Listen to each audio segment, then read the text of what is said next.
Ele era o queridinho da igreja, até ser desmascarado por alguém que ele jurava controlar. Por fora, ele era a imagem perfeita da fé. Voz calma, sorriso controlado, camisa abotoada até o último botão e palavras que soavam como conselhos divinos. Dentro da igreja, era chamado de irmão Elias. Para muitos, quase um anjo. Para mim, só mais um homem que aprendeu cedo demais a esconder pecados sob o véu da santidade. Ele me chamava de filha, me abraçava como se fosse protetor. Mas cada palavra que saía da boca dele tinha um destino: manter o mundo na palma da mão. E por muito tempo conseguiu. Até encontrar alguém que ele achava que podia moldar, e acabou moldando a própria ruína. A igreja sempre foi meu refúgio e minha prisão. Cresci entre bancos de madeira, louvores e promessas de salvação. Fui ensinada a calar, a servir, a confiar. E confiei nele, em Elias, porque todos confiavam. Ele ajudava famílias, media conflitos, chorava nos cultos com tanta facilidade que parecia sentir Deus na pele.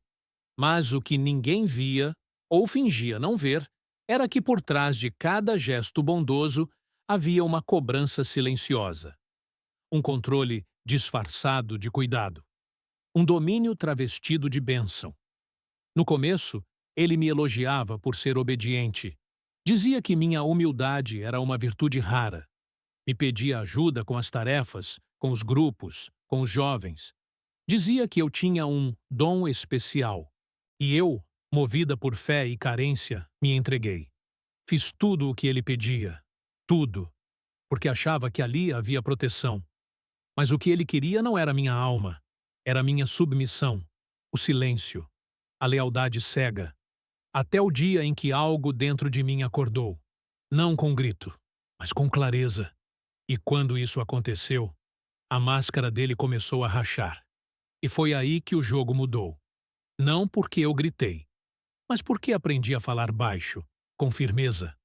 Foi depois de um culto de domingo.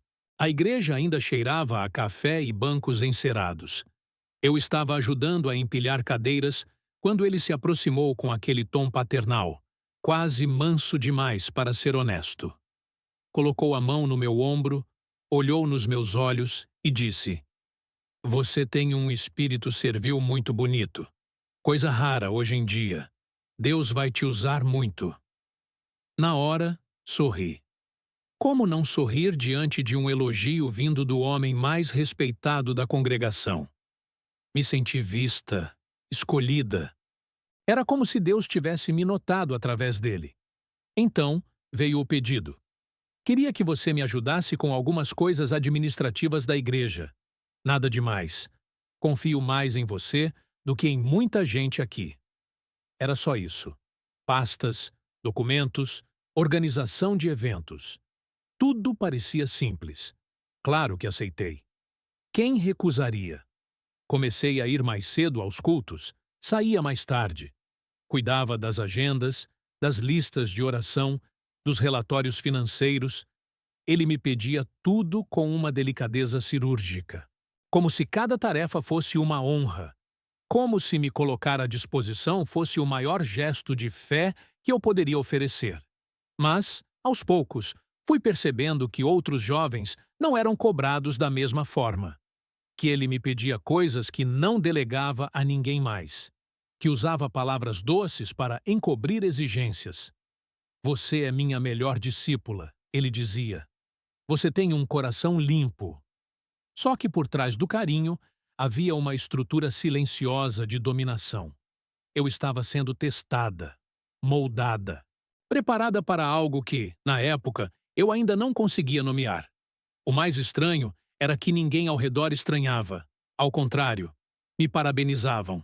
"Você tem um chamado lindo, menina." E eu, querendo corresponder à expectativa, me afundava cada vez mais naquele papel. O que parecia uma oportunidade era uma armadilha feita de afeto, respeito e religiosidade. E a prisão mais difícil de enxergar é aquela que vem com aplausos. Aos olhos da congregação, eu era apenas uma jovem obediente, dedicada às coisas de Deus, cheia de fé e servidão. Mas, por trás da cortina do altar, Elias já me usava como peça de proteção, e ninguém percebia. O que começou com tarefas simples virou algo muito maior. Ele passou a me envolver em decisões da liderança sem me explicar os porquês.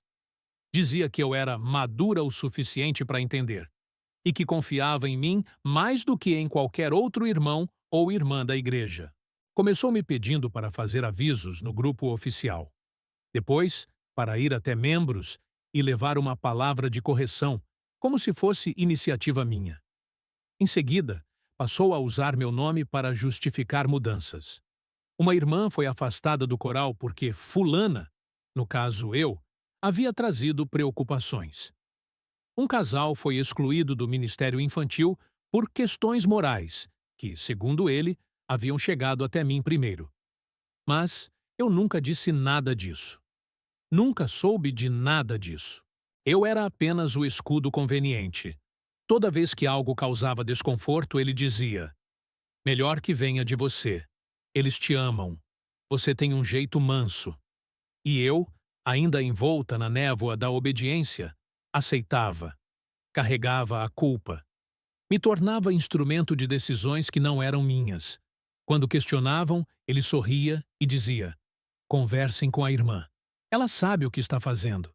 E assim, sem perceber, comecei a atrair olhares desconfiados. Pessoas se afastavam. Começavam a me temer. Não pelo que eu fazia, mas pelo que achavam que eu sabia. Por dentro, algo começou a ruir. Sentia que estava sendo usada, mas a voz dele era tão convincente que eu duvidava da minha própria intuição. Sempre que me sentia mal, ele dizia que era o inimigo tentando me confundir. E eu, ensinada a temer o pecado mais do que a dor, silenciava. Mas parte de mim já entendia. Eu não era mais só uma auxiliar. Eu era um biombo, uma fachada. E a fachada, quando racha, revela o que está podre por trás. Foi depois de uma vigília. A igreja estava vazia, os bancos ainda quentes, e a luz suave do altar era a única coisa acesa. Eu estava recolhendo as garrafas de água e dobrando os panos de oração quando ele apareceu atrás de mim, como sempre fazia. Em silêncio, sorrindo. Disse que eu havia sido usada poderosamente por Deus naquela noite, que sentia em mim uma unção diferente. Depois, colocou a mão no meu ombro e ficou ali. Tempo demais.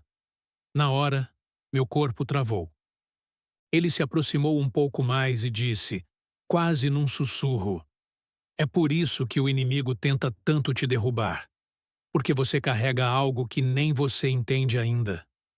Enquanto dizia isso, seus dedos escorregaram do meu ombro até o meio das costas. Lentamente, com uma calma que doía, me senti invadida, mas fiquei ali, imóvel, porque na minha cabeça havia uma guerra. Ele é um homem de Deus. Você está exagerando. Talvez tenha entendido errado. Porque é assim que a gente é ensinada a pensar. Que o erro mora na nossa percepção, não na atitude do outro. Ele recuou e, como se nada tivesse acontecido, perguntou se eu precisava de carona.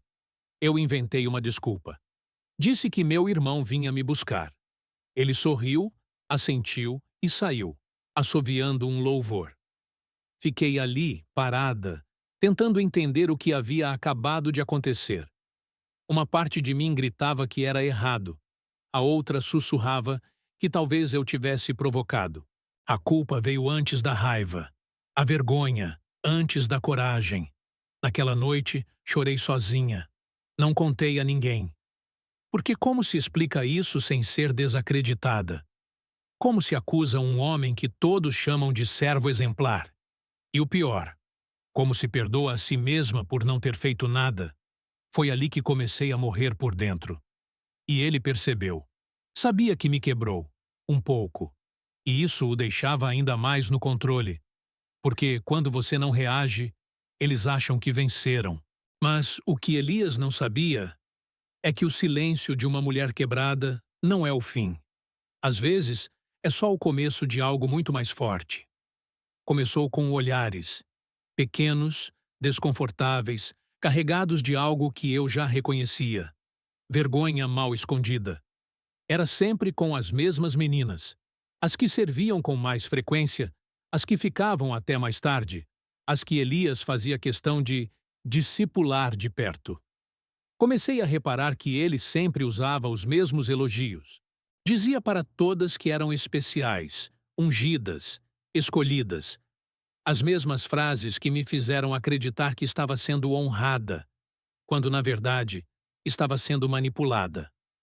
Numa tarde de quarta-feira, encontrei uma delas chorando no banheiro. Tentei consolar. Ela não quis dizer nada, mas seus olhos disseram tudo. Aquilo me ferveu por dentro, porque pela primeira vez eu me vi em outra pessoa. E entendi. O que eu tinha vivido não era uma exceção. Era método. Elias não era um homem que tinha caído em tentação. Ele era um predador que usava a fé como disfarce e a liderança como escudo. E a igreja? Ela ajudava a sustentar tudo isso, com silêncio. Aos poucos, outras histórias vieram. Comentários soltos, frases cortadas no meio, sorrisos estranhos quando seu nome era citado. Uma irmã que se afastou do ministério de forma abrupta.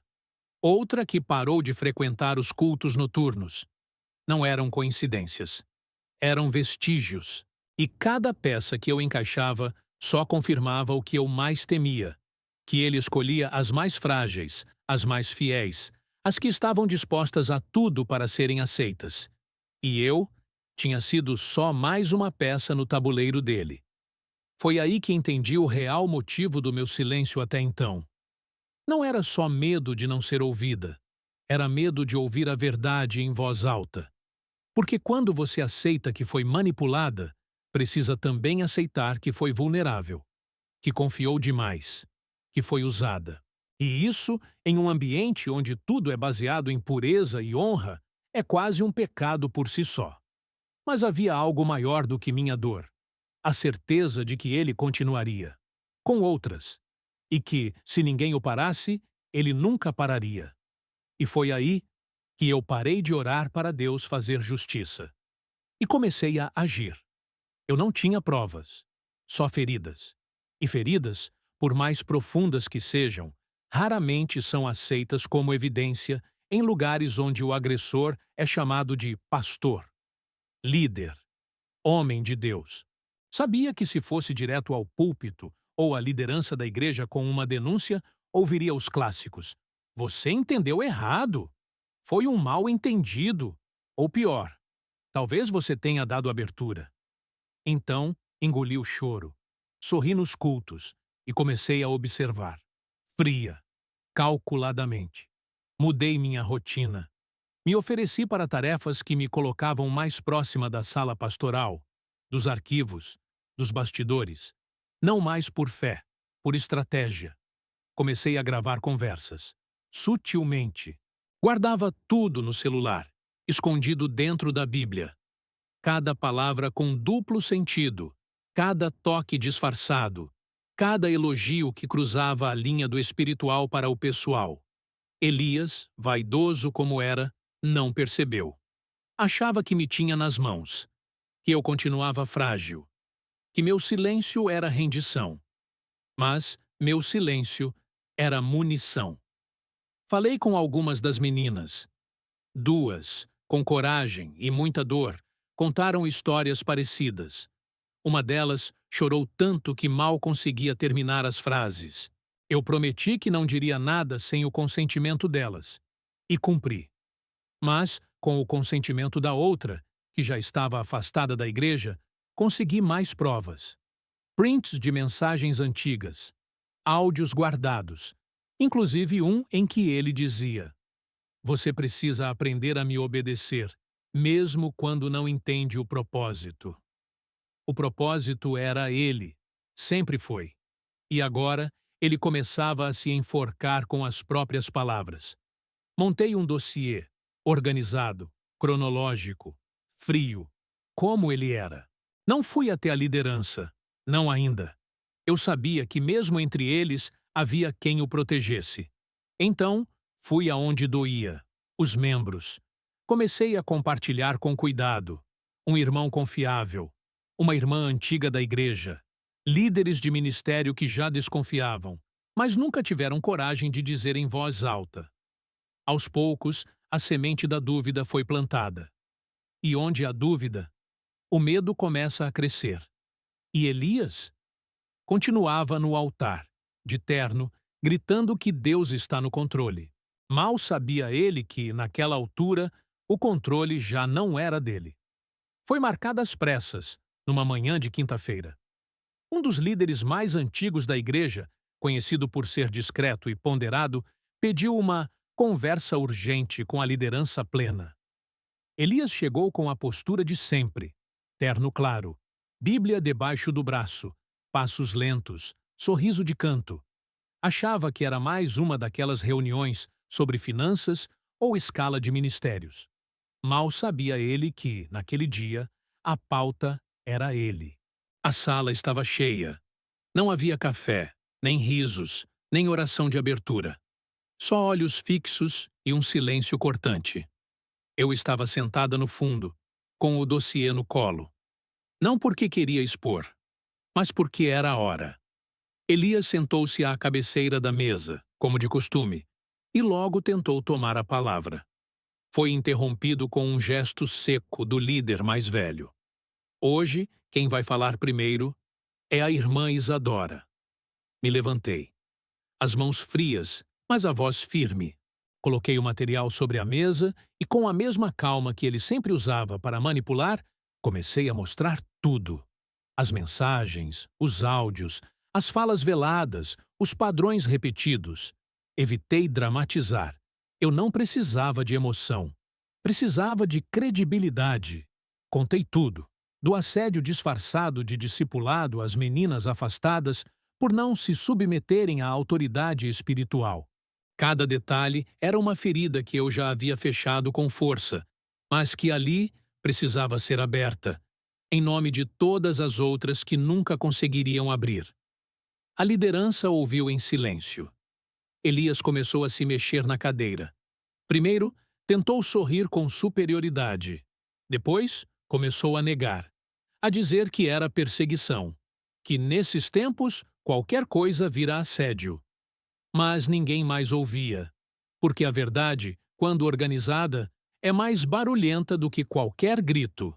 E naquele dia, ela falou alto. Ele foi afastado. Temporariamente, disseram. Mas todos sabíamos que não voltaria mais do mesmo jeito, nem com a mesma aura. Quando saiu da sala, o olhar dele finalmente encontrou o meu. Mas não havia mais provocação, nem controle. Só fúria e medo. Ele, que jurava me conhecer, nunca entendeu o que eu era de verdade. Não a ovelha obediente, mas a loba que aprendeu a fingir o tempo necessário, até morder de volta. O afastamento de Elias foi anunciado no culto de domingo seguinte, sem muitos detalhes. Um dos pastores mais antigos usou palavras vazias como tempo de reflexão e assuntos internos. Mas a igreja inteira sentiu o peso. O vazio que ele deixou não foi de saudade, mas de tensão suspensa. Era como se todos estivessem esperando o que viria depois. E veio. Lentamente, em conversas de corredor, em grupos de oração, nas entrelinhas dos louvores, as máscaras começaram a cair. Irmãos que antes o idolatravam, agora cochichavam com dúvida. Líderes que se diziam surpresos passaram a lembrar de episódios estranhos. Uma irmã lembrou de quando Elias a fez sair de um ministério porque exalava sensualidade demais para um ambiente espiritual. Outra contou, em prantos, que parou de ir aos cultos, depois de ser repreendida por olhar demais para o pastor. Ninguém falou disso na época, porque ele era Elias, o intocável, o servo perfeito. Mas a verdade, quando vem à tona, tem o poder de iluminar o que todos fingiam não ver. Com ele fora, as mulheres começaram a falar. Não em público, não em microfones, mas umas com as outras. compartilhando histórias que até então eram lidas como exagero, inveja ou pecado. O que parecia ser casos isolados virou padrão. E o padrão, quando revelado, deixa claro quem sempre teve razão. Pela primeira vez, eu não me sentia sozinha, nem louca, nem culpada. A parte mais triste? Muitos sabiam, ou pelo menos desconfiavam, mas preferiram o conforto da negação à coragem da exposição. Afinal, era mais fácil proteger o nome do que encarar a sujeira sob o altar. E agora, com as cortinas rasgadas, todos tinham que lidar com o fato de que ajudaram a manter o espetáculo funcionando. Não por maldade, mas por covardia. Uma covardia que, até aquele momento, tinha nome e sobrenome. Obediência cega. Mas o que eles não esperavam é que o fim do Elias não seria só o fim de um líder. Seria o fim de uma cultura. Demorou pouco mais de 2 meses, o suficiente para o silêncio virar incômodo e o esquecimento parecer possível. Foi então que ele reapareceu, não fisicamente no altar, mas pelas redes sociais, pelos corredores, pelas palavras de quem ainda o venerava em segredo. Postou um vídeo com fundo de música instrumental suave, olhos marejados e a clássica introdução. Amados, estou passando por um deserto. O vídeo durava 5 minutos, longos. Elias falava de perdão, de ser humano falho, de armadilhas do inimigo. Dizia que estava sendo perseguido por forças que não entendem o propósito maior de Deus. Chorou, citou versículos e terminou pedindo orações por sua restauração. Não citou nomes, não pediu desculpas, não assumiu nada. Dias depois, começaram os rumores que ele voltaria, que tinha pedido uma nova reunião com a liderança, que estava disposto a servir em qualquer função, mesmo nas mais humildes. E foi aí que entendi. Elias não tinha mudado. Ele só havia mudado de tática. Agora se fazia de vítima. Usava a fé como escudo, a emoção como manipulação. Contava com o tempo, com o cansaço, com a memória fraca dos fiéis. Ele sabia que, em igrejas como a nossa, arrependimento público vale mais do que reparação concreta. Muitos começaram a se comover, a dizer que ninguém é perfeito, que Davi também caiu. Vinham até mim, alguns em tom de confronto, outros em tom de piedade. Você precisa liberar perdão, irmã. Talvez tenha sido tudo um mal-entendido. Mas eu não me comovi. Porque perdão não é sinônimo de reconciliação. E arrependimento sem responsabilidade é só encenação. Elias queria voltar, porque perdeu o poder. Não porque entendeu o mal que causou. E dessa vez, não seria a fé que o salvaria. Então, reuni novamente as meninas, as mesmas que tinham histórias, provas, memórias, e juntas tomamos uma decisão. Se ele voltasse, nós falaríamos, publicamente, em culto, com microfone, com nomes, porque o que nos manteve em silêncio por tanto tempo foi o medo de sermos desacreditadas. E agora, finalmente, era ele quem temia. O culto estava cheio. Era noite de celebração e visitação de outras igrejas da região. Havia crianças ensaiadas para o louvor, homens de terno, irmãs com véu e olhos fechados em oração. O clima era de festa, mas por dentro eu ardia. Sabia que ele estava ali, sentado ao fundo, com sua Bíblia aberta, fingindo santidade. A liderança já havia decidido que Elias teria a chance de dar uma palavra rápida de arrependimento. Eu sabia que, se deixassem, ele voltaria. Não para ser servo, mas para reconstruir o altar podre que um dia dominou. Então eu pedi o microfone. Com voz firme e respiração pesada, fui até o altar. Pela primeira vez, não para cantar, nem para organizar as ofertas, mas para falar. De verdade. Meus irmãos, hoje eu não vim louvar, vim lembrar. E ali, naquele altar onde tantos fecharam os olhos para o que doía, Eu os obriguei a abrir. Falei do que vivi, do que outras viveram, das palavras doces que escondiam controle, dos toques disfarçados de bênção, das promessas de maldição para quem ousasse confrontar. Falei de tudo o que Elias fez enquanto era chamado de homem de Deus, sem gritar, sem acusar, só contando. Mas às vezes, contar é o que mais escandaliza. A igreja ficou em silêncio.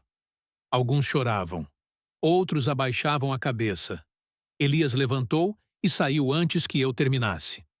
Pela primeira vez, ele não teve palco, não teve réplica. Porque a verdade, quando dita de frente, não precisa de eco. Ela se sustenta sozinha. Quando desci, várias irmãs vieram até mim, não para perguntar, mas para agradecer. A maioria delas chorava como quem, pela primeira vez, sentia que sua dor tinha nome e voz. A liderança me chamou no dia seguinte. Queriam conversar, avaliar o impacto do meu testemunho. Eu fui, mas deixei claro. Ou a igreja decidia por uma nova postura, ou seria cúmplice. E que, se Elias voltasse, eu voltaria ao altar. Mas dessa vez, com as outras. Com provas, com tudo. Naquele dia, o púlpito deixou de ser prisão. Virou palco de libertação. Eu nunca quis cargo. Nunca quis ser referência. Meu plano era simples: servir, ouvir, me esconder atrás da fé, como quem busca abrigo. Mas quando se é forçada a abrir os olhos, não dá mais para fingir que não viu. A verdade é que, depois daquela noite, eu me tornei algo que nunca planejei ser. Um símbolo. Uma mulher que falou quando todas estavam acostumadas a calar. Uma ovelha que virou pastora do próprio destino, sem precisar de título, púlpito ou aprovação masculina. Com o tempo, comecei a liderar reuniões entre mulheres. Nada oficial, nada anunciado. Só encontros em casas, em varandas, em salas silenciosas. Lá, contávamos histórias que antes eram enterradas com jejum. E quanto mais histórias surgiam, mais percebi. Elias era só um rosto de um problema maior. A estrutura que o sustentava era antiga. E para quebrá-la, a gente precisava mais do que denúncias. Precisava de verdade, diálogo, acolhimento e coragem. A igreja nunca mais foi a mesma. E isso, por incrível que pareça, foi bom. Porque finalmente as pessoas começaram a entender que fé não é sinônimo de cegueira, que perdão não é sinônimo de silêncio, que espiritualidade não pode ser usada como mordaça. Alguns saíram sim, outros reclamaram, disseram que estávamos criando confusão, onde antes havia ordem, mas ordem que sustenta abuso. Nunca foi de Deus. Hoje, quando caminho pela igreja e vejo meninas jovens olhando para mim com admiração, ainda me assusto. Mas respiro fundo, porque sei que o que fiz não foi por mim.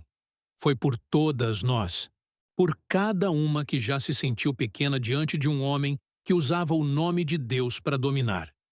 Por cada uma que achou que estava sozinha, errada, exagerando.